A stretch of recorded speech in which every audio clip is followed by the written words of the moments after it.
বিশ্বনবী সাল্লাল্লাহু আলাইহি ইসলামের জীবনী, ওনার বায়োগ্রাফি নিয়ে কথা বলাটা দুষ্কর, কারণ এটার কোনো শেষ নাই, কুল নাই, কিনারা নাই, বিয়ন্ডলেস, বাউন্ডলেস, বটমলেস। সুবহানাল্লাহ বলেন। কারণ তিনি তো এমন নবী যিনি হ্যাঁ বললে এটা শরীয়তে হালাল হয়ে যায়। নবীর মুখ দিয়ে যদি বের হয় হ্যাঁ, নাম, ইয়েস, তাহলে এটা হালাল। ঠিক কিনা বলেন? এ নবীর মুখ দিয়ে যদি না বের হয় যে না, নো, তাহলে এটা শরীয়তে হারাম হয়ে যায়। কেমন নবী আমরা পেয়েছি, যিনি হ্যাঁ বললে হালাল, না বললে হারাম, যিনি সাব্বাবা, এই আঙ্গুলি উপরের দিকে উঁচু করলে চাঁদ ভেঙে দুই টুকরা হয়ে যায়, যে নবী জমিন থেকে পা উঁচু করলে আল্লাহর আরশে মেরাজে চলে যায়। এমন নবীর উম্মত আমরা হয়েছি। যে নবীকে বাদ দিলে কোরআন বোঝা যায় না, কারণ এ নবীর উপরই কোরআন নাজিল করেছে কে? এ নবীকে বাদ দিলে হাদিস বোঝা যায় না, কারণ হাদিস তো এ নবীর মুখনিসৃত পবিত্র বাণী। সুবহানাল্লাহ পড়েন। এ নবীকে বাদ দিলে জান্নাত চিনা যায় না, কারণ জান্নাত তিনি চাক্ষুষ দেখে এসে আমাদেরকে মেরাজ শেষে বর্ণনা করে শুনিয়েছেন। এ নবীকে বাদ দিলে জাহান্নাম চেনা যায় না, এ নবীকে বাদ দিলে আমার রবকে চেনা যায় না। ঠিক কিনা বলেন? তো বিশ্বনবীর 5টি বৈশিষ্ট্যের কথা আল্লাহ তাআলা এই সূরাতে উল্লেখ করেছেন। আল্লাহ রাসূল সাল্লাল্লাহু আলাইহি ওয়াসাল্লাম যখন মক্কাতে দাওয়াত দিচ্ছিলেন,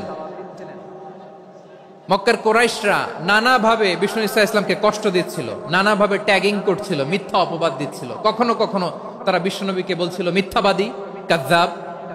কখনো বলছিল যে তুমি হচ্ছে জাদুকর, সাহের। কখনো বলেছে শায়ের, মুহাম্মদ তুমি কবি। কখনো বলেছে কাহেন, মুহাম্মদ তুমি গণক। এবং কখনো বলেছে মুহাম্মদ তুমি হচ্ছে মাজনুন, মানে পাগল। আওয়াজ করে সবাই পড়ুন নাউযু বিল্লাহি মিন যালিক। তাহলে বিশ্বনবীকে মৌলিকভাবে এই 5টি অপবাদ দিয়েছে। আমার কলেজা টুকরা সিলেটের ভাইরা, বিশ্বনবীর ব্যাপারে মিথ্যা অপবাদ মৌলিকভাবে দিয়েছে কয়টি?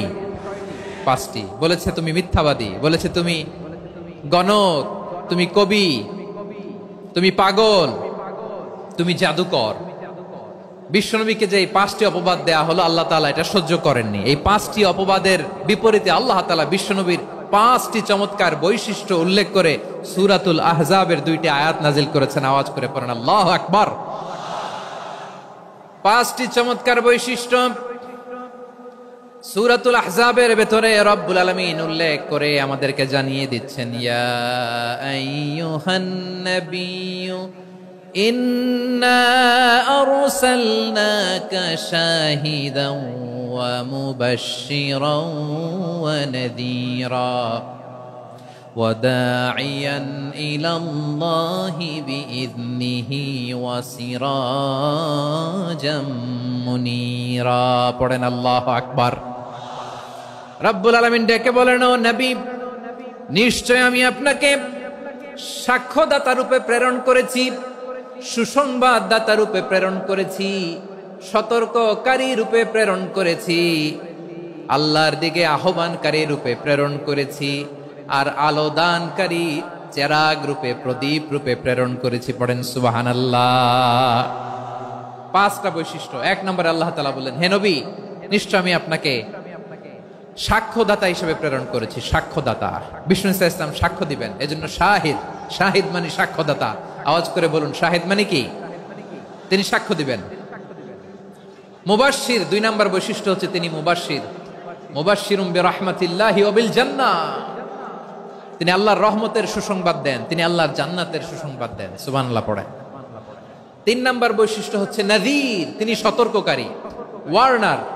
তিনি সাবধান করতে এসেছেন, রিমাইন্ডার দিতে এসেছেন যে আল্লাহর পথে যদি না চলো, শিরকি কাজ যদি না থামাও, তাহলে এমন আযাব আসবে আল্লাহর পাকড়াও থেকে তুমি বাঁচতে পারবে না। তিনি নাযীর। বিষ্ণু ঈসা ইসলামের 4 নম্বর বৈশিষ্ট্য হচ্ছে দাঈয়ান ইলাল্লাহ, তিনি আল্লাহর দিকে আহ্বানকারী। এই যে আমরা আমাদেরকে পরিচয় দেই যে আমরা দাঈ, বলি না? বলি যে উনি হচ্ছেন একজন দাঈ ইলাল্লাহ। বহু বচনে আমরা বলি আদ-দুআত ইলাল্লাহ। এটা কোরআনের এই আয়াত থেকে এসেছে। সুবহানাল্লাহ পড়েন। ওয়া দাঈয়ান ইলাল্লাহি বিইذনিহি, আল্লাহর আদেশে বিষ্ণু ঈসা ইসলাম আল্লাহর দিকে মানুষকে ডাকেন। এবং বিষ্ণু ঈসা ইসলামের 5 নম্বর বৈশিষ্ট্য হচ্ছে সিরাজাম মুনীরা, আলোদানকারী প্রদীপ, আলোকদীপ্ত প্রদীপ, যে আলো দিয়ে তিনি গোটা বিশ্বকে আলোকিত করেছেন। আওয়াজ করে পড়েন আল্লাহু আকবার। তাহলে মোট 5টি বৈশিষ্ট্য নিয়ে আমরা কথা বলবো বিশ্বনবীর। আওয়াজ করে বলুন কয়টি?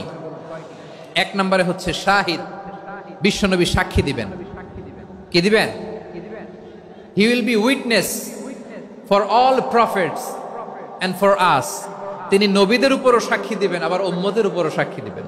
সুবহানাল্লাহ পড়েন। কিয়ামতের দিন আল্লাহ তাআলা প্রত্যেক নবীকে জিজ্ঞেস করবেন যে তুমি কি তোমার উম্মতের কাছে আমি যা যা পৌঁছাতে বলেছিলাম পৌঁছিয়েছো? নবীরা বলবে আল্লাহ আমি পৌঁছিয়েছি। নবীদের কথা ঠিক কিনা, সত্য কিনা, এর সপক্ষে তখন বিশ্বনবী সাক্ষী দিবেন। সুবহানাল্লাহ পড়েন। এজন্য রব্বুল আলামিন বলেন ফাকাইফা ইযা জিনা মিন কুল্লি উম্মাতিন বিশাহীদিন ওয়া জিনা বিকা আলা হাউলাই শাহীদা। তখন কেমন হবে যখন প্রতিটি উম্মত থেকে আমি একজনকে সাক্ষ্য হিসেবে বের করে আনবো, আর তাদের উপরে নবী আমি আপনাকে সাক্ষ্য বানাবো। পড়েন সুবহানাল্লাহ। তাহলে সব উম্মতের ব্যাপারে সেই উম্মতের নবীরা সাক্ষ্য দিবে, আর ওই নবীদের উপরে আমাদের নবী বিশ্বনবী সাক্ষ্য দিবেন। সুবহানাল্লাহ পড়েন। এজন্য বিশ্বনবী হচ্ছেন শাহিদ। শাহিদের আরেকটা ব্যাখ্যা হচ্ছে বিশ্বনবী সাল্লাল্লাহু আলাইহি ওয়াসাল্লাম আমাদের সাক্ষীর উপরে তিনি সাক্ষী দিবেন।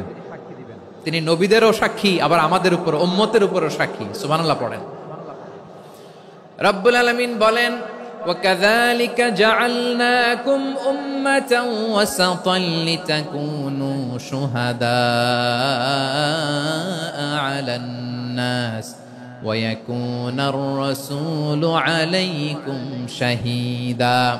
আর অনুরূপভাবে আমি তোমাদেরকে মধ্যমপন্থী উম্মত হিসেবে তৈরি করেছি, প্রেরণ করেছি। ব্যালেন্সড উম্মাহ, মধ্যমপন্থী উম্মাহ হিসেবে প্রেরণ করেছি, যাতে করে তোমরা সবার উপরে সাক্ষ্য দিতে পারো, আর যাতে তোমাদের নবী হতে পারে তোমাদের উপরে সাক্ষ্যদাতা। পড়েন সুবহানাল্লাহ। আমরা হচ্ছি ব্যালেন্সড উম্মাহ, আমরা সবার ব্যাপারে সাক্ষ্য দিব, আর আমাদের উপর সাক্ষ্য দিবে স্বয়ং বিশ্বনবী। সুবহানাল্লাহ পড়েন।